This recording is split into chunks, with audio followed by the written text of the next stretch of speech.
mentorship level. Does that make sense? That makes perfect sense. Let me give you my objection. This is one thing that I need to work through in my head. Um, Sales guy to sales guy. It's like I Yeah, understand, and try to overcome this for me if you can. of Um, course.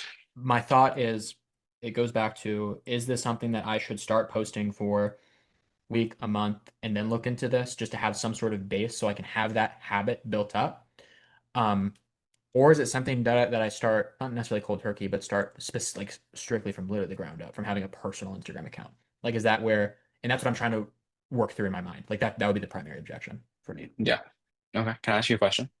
Absolutely. If you were on with a prospect and Oh, they I love gave you this that question. objection, I love this question. how would you handle this? Yeah, this is such a good question. I love asking this question. For, like when there is a situation to ask this question, it's such a good question, dude. As you can see, my sales mask is off. Otherwise, I'd be answering a little bit more polished for you. Yeah, man, of Um, course. And the thing is, man, is don't give me a polished answer. I really want you to think about this, right? Because obviously we're more aware of like the sales process and whatnot, but I'm asking this question so that you can really come to a conclusion which is best for yourself. Okay. So yeah, really think about this. It's like, how would you help a prospect overcome this sort of limiting belief in a sense? yeah. There's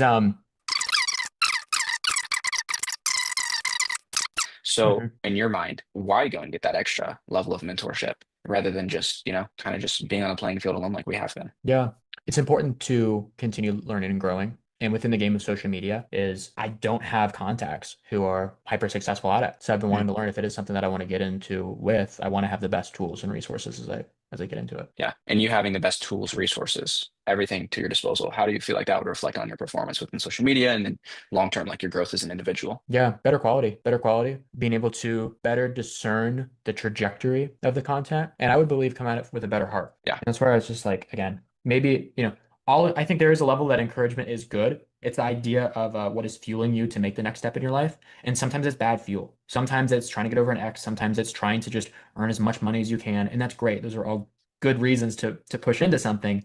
But I don't want that to be the only reason.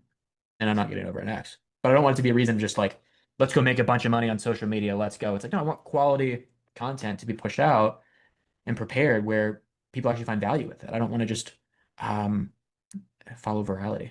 I don't necessarily Yeah. want to do that. Yeah. And that sounds like quality, man. Sounds like quality. And would you say that's the very thing you're looking for? Absolutely. Okay, cool, man. Well, what I'll do is I'll break this down, how this works. I'll talk about next steps and, did I welcome you to the team? Okay. Love that. Appreciate it.